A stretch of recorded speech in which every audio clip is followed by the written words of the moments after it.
Go away.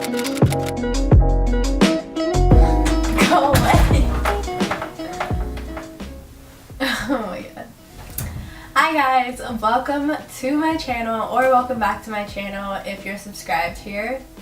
Hey, if you're new here, hey. My name's Amari. Welcome to my video. We're just gonna go over some study abroad kind of Q&A things. I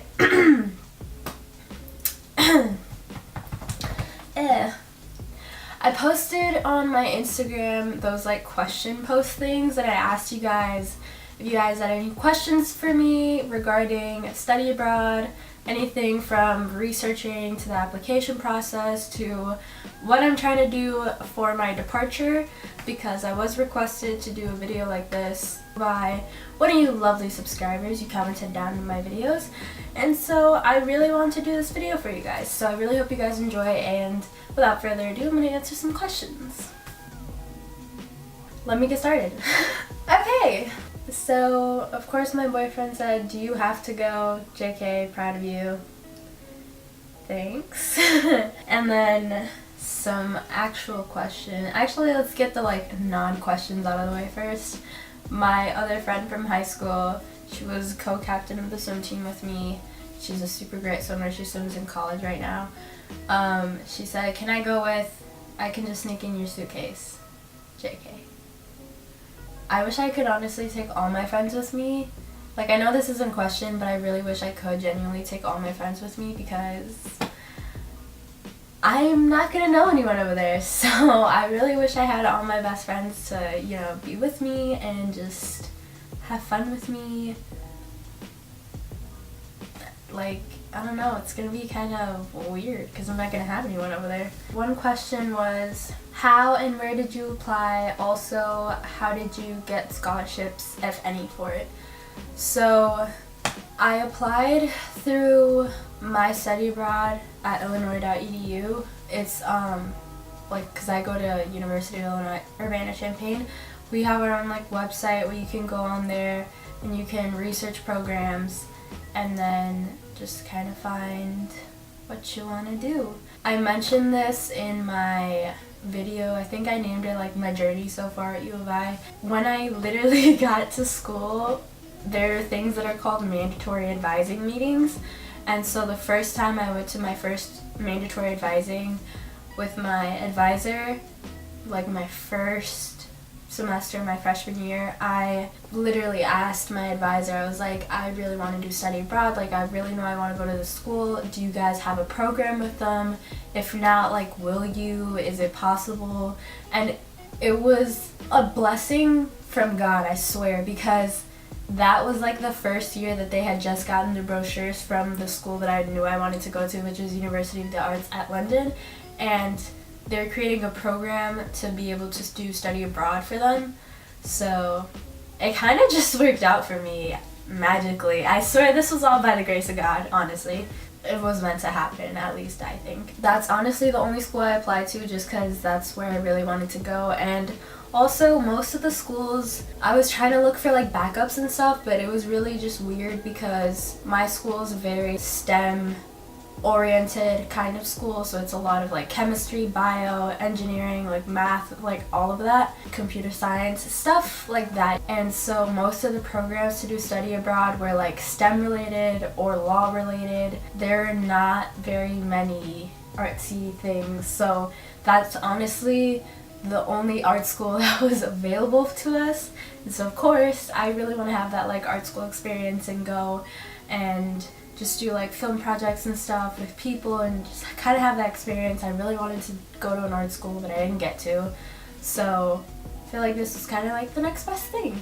So scholarships. Actually, I applied for scholarships and I just heard back about one of them on Friday. I'm filming this on Monday, so I like just heard back a few days ago. And then last week, like 2 weeks ago, Friday, I heard from the other scholarship, because our school has us apply to this thing called the I4I and the IIP, and there's 2 scholarships and there's one application form for both of them, so you just fill out the one application form and it automatically puts you in this like big pot for both the scholarships. One of them is kind of like general and the other one's, I think, a bit more need-based. And I didn't get either, which I was kind of surprised about, just because I know when I met with the like program director for the UK programs for study abroad, he told me that most of the kids who get scholarships to go study abroad are in my major, or at least in the College of Media, which is where my major is located. So it's kind of surprising to me that I didn't get it. Also surprising when it comes to like need-based situation, because let me tell you, my FAFSA is like, I don't want to give like too much away, but I have no money, so if you know what I mean, like and so I don't know, they just didn't give me any money, which was really unfortunate, and I'm kind of bummed out about it. But that just means I have to save all the money that I earn when I work during the summer, and hopefully that's enough money to live off of for the next school year, because if it's not, I don't know what's gonna happen. Like, I do have like my first semester's refund check in my savings, and it's just sitting there, and I'm letting it sit there till next year so I can use it, because I was an RA, so I didn't have to pay room and board or a meal plan, which is nice. So I was smart about it, and I did save that, but I'm not an RA this semester, so kinda have to pay for rent. Kinda don't have all that much in my savings because I have to pay for rent and stuff, so win-lose situation, I don't know. How do you plan to pack for it? Pack with me for London. I think this was more like a suggestion kind of thing as a video. I'll totally do it. I really want to do like a series and have like a playlist on my channel that's just all study abroad videos. So of course I'm gonna let you guys know kind of how I'm preparing for it, what I'm doing. So there's gonna be a bunch of stuff that I'm trying to do in preparation for my trip. So I will definitely do those vlogs, make a playlist out of them, and you guys can keep up with me on my journey. I'm really excited. It says, how will you finance it? So I kind of went into this already. I tried to apply for scholarships. I didn't get them, unfortunately. So I do have to rely on money that I save personally. So I already have some money saved up. It's a pretty decent amount of money. And then also I'm gonna work this summer like I work every single summer. I just lifeguard here in Chicago for Park District, and it pays pretty well. So I'm gonna do that. Hopefully I get to be a mate this year instead of just a regular lifeguard, considering I've been working at that pool for forever, and the park supervisor did say he was going to put in a good word last summer for me for this summer so that I can get moved up. So honestly, it's just me busting my butt, making that coin, and then putting it in my savings. So also, I know a lot of people don't normally go into depth a lot about study abroad stuff, so I'm just gonna say that they give us a budget sheet kind of thing, and they kind of just let us know there's like 3 different columns, and the bottom column is like an estimate of how much they think you should save for specific things that aren't accounted into the actual like budget that they like subtract from your account. So like if you're in college and you have like financial aid and all this stuff, and you have tuition and stuff, they automatically like bill things from your account. And then there are these things called refund checks, which is money that from your like financial aid and like all the money like scholarships and stuff like that, grants and things that you have, that all gets taken from the university, automatically billed into your account to cover for tuition and books and like all the different things that you need that are listed on there in your award like summary or your award letter. The things that you need to pay for, it tells you what it is. And then anything that is left over that you don't use is your money, so they refund it back to you so that you can use it for whatever you need. Like, I know a lot of people use it to pay rent so that they can get apartments and stuff like that, which is kind of what I'm doing this semester. And so according to the budget sheet, I should have, it is a little bit more expensive to study abroad in London, Honestly, I don't think by much. I think the thing that puts it way over, like almost 10 grand more over, is the fact that they've estimated that I need about 10 grand per my own like savings to account for like housing and like eating and my plane tickets and just stuff like that. And then everything else is the stuff that gets pulled from my account, that gets billed to my account and then gets pulled from it. So it's the same as like if I was going to school and they're just kind of taking that stuff from my account. So based on the amount that they're gonna pull from my account, I think I should still get a refund check. I'm pretty sure. But if I do have enough where it gets pulled out and then I still have plenty left over, then I should be getting a refund check, and that can also just go to that money that I've saved that I like might need for anything. What made you choose London of all places? Haven't you been there before? Yes, I have been there before, and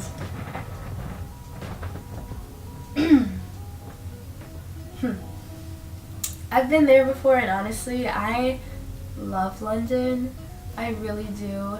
And when I went, I was just kind of in love with the city, and like, I don't know how to explain it. It's like how I feel when I'm home. Like, I've only ever fallen in love with a few places, and they've all been big cities. So like, I'm in love with my home, which is Chicago. I'm in love with New York and London, and honestly, I think it's just because they're big cities and they remind me of home, but in a different aspect. Like, it's still different because you're in a different place, and it's like, it's not home, but it just feels like home, but it's not quite. Like, it's different, and it's fun because it's not home, but it's like you still have that feeling where it's like you're at ease because it feels homey to you. I don't really know how to explain it that well. Hopefully that does enough. Sir, would you stop walking back and forth? I want to walk in your video. I'm dead. He's waiting for me because we're gonna go get Elizabeth after this, but I needed to film this video. Hurry up! Okay, well, yeah, I'm in love with the city, and when I went, I really just like made me feel more like, I really want to go here. Like, when I went to New York and I visited NYU, I fell in love with the school and I fell in love with the city, and I was like, I really wish I could go to this school and like go here, and it's just really expensive though. So obviously didn't end up at NYU. It is what it is. I went to London, I really wanted to visit the school, but my mom was like, oh, there's no available days, and I was like, okay.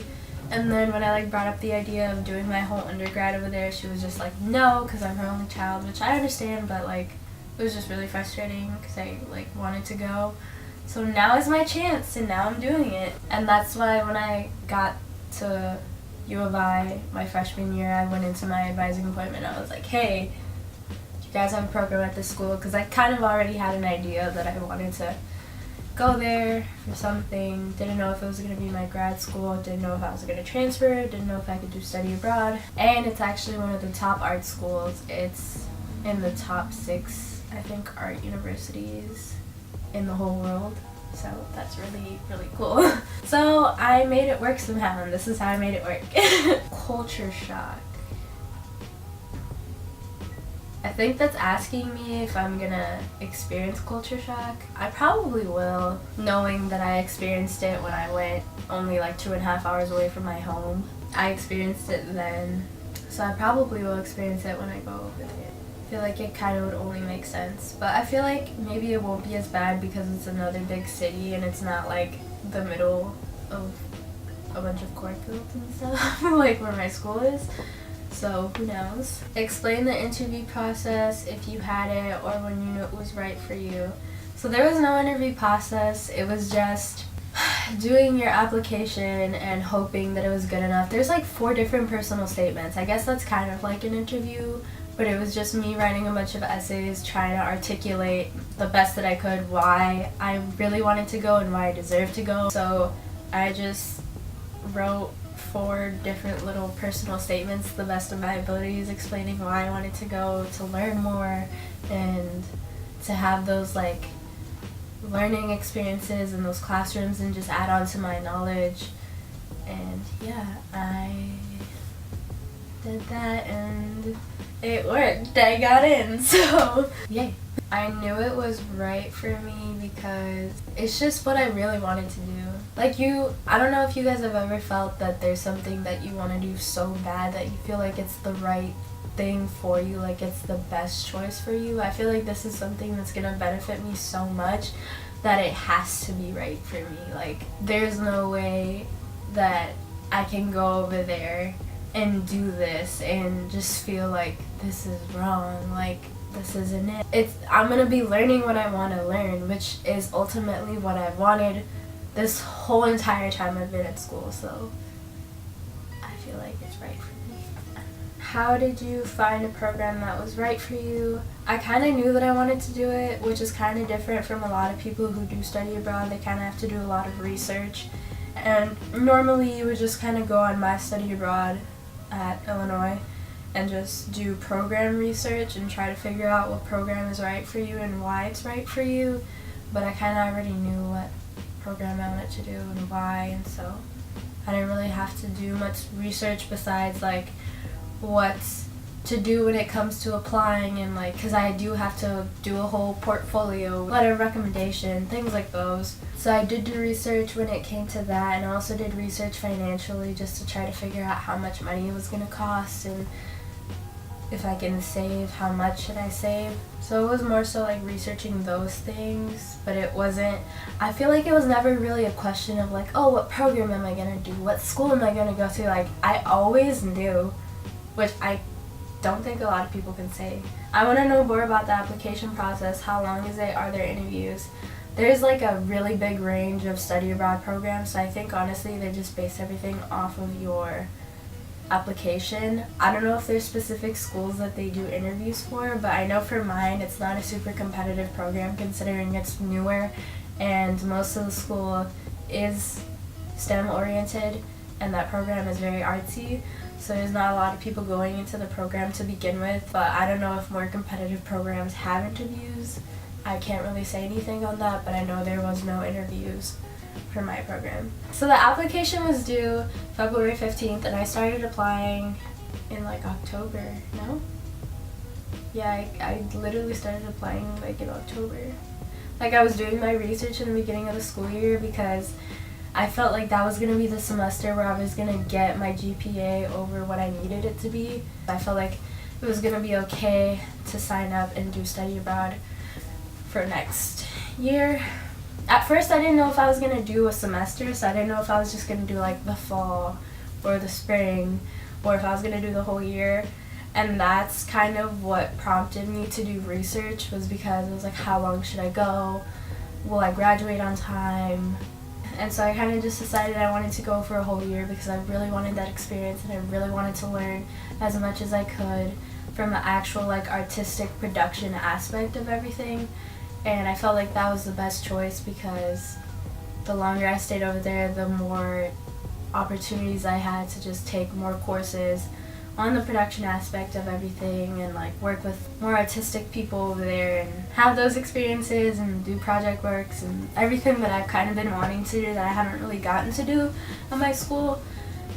I just felt like staying longer gave me more of a chance to do everything that I wanted to do. But the application process is as long as you make it. So for me, I made it several months long of a process because I did my application slowly. I was like filling out things here and there slowly, taking my time, also because I was really busy. But I mean, if you're a person that you just researched everything, you know what you need to do, and you just went in there and did everything within a few hours, it totally could take you that long. For me, it just took longer because I was taking my time. So it took a few months because I didn't submit it until like January, until winter break. Do you have to take a class this semester before you go abroad or the year before you leave? Yes, I do actually, and I think it's not a semester-long course because we found out just like a few weeks ago if we got in or not. So it's not a semester-long course.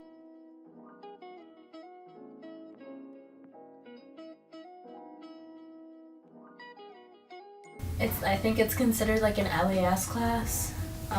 In my school it's called LAS. And there's like a before you go class that you have to take, and it's online. And then while you're abroad, there's another class that you take. How did you 100% know that you wanted to study abroad? P.S. You cute. I'm dead. This is my friend Erica. Thanks. I just knew I wanted to study abroad because I just really knew that I really wanted to go to London, and I really wanted to go to an art school, and I was going to make it happen somehow. So this was just kind of how I made it work for me, and this is how I made it just happen for myself. But those are all the questions that I had from you guys on Instagram about the whole study abroad process. If you want me to make another one of these, drop some questions below. Ask away anything that I didn't answer in this video that you would really like to know. I really want to be as transparent as I can and honest and just tell you guys the way it is for me, just in case you're debating taking this journey on for yourself. If you're really interested and you really just kind of want to know what's the tea, how do you do everything, so that you guys can have a better idea. Because I know I've seen so many study abroad videos and they all seem really fun and like there's not much to do, but there is a lot to do. That was it. I hope you guys really enjoyed this video, and I hope you click that subscribe button down below so you can join the family here, and click the bell notification if you want to be notified whenever I post a new video. I try to post consistently every single week. I might be a little bit late sometimes, but I still post. And don't forget to give this video a thumbs up if you really enjoyed it. Also, if you really want me to post another one, that's a way to get me to notice that you like these videos. And of course, don't forget to comment any questions that I may not have addressed in this video. If you really want to know, leave them down below. And I'll see you guys in the next one. Bye guys! Let me find out my mic was off the whole time. I'll be mad.